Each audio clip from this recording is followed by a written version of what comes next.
Attacks on New York and Washington used this country's freedoms as weapons, a fact that has given many Americans pause. And as the nation recovers from the attack and tries to capture those responsible, there are growing concerns about the Bush administration's expansion of executive power to deal with the suspects. ABC's Josh Gerstein reports.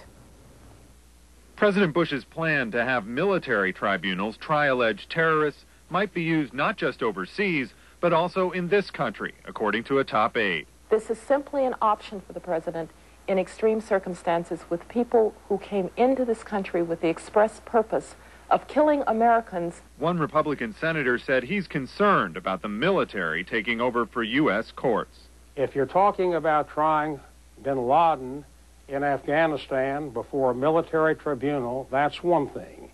If you're talking about trying thousands of immigrants in the United States before a military tribunal, that's something very different. But Vice President Cheney has said Americans support the administration's tough methods. This is a war against terrorism. Where military justice is called for, military justice will be dispensed. Other tactics facing criticism: the secret detention of hundreds of foreigners, proposed eavesdropping on conversations between prisoners and their lawyers, and a plan to have police interview 5,000 Middle Eastern men. People are just afraid of the unknown. What's going to happen next? It just seems to me as though this investigation would be like going out and interviewing every disenfranchised teenager after the Columbine massacre. Civil rights advocates say President Bush's early messages about tolerance are being lost. The administration did a great job telling America, don't suspect every Arab, don't hate them, don't be afraid of Arabs and Muslims.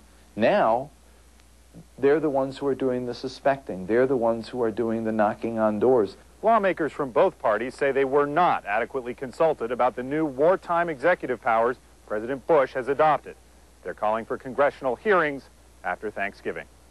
Josh Gerstein, ABC News, the White House.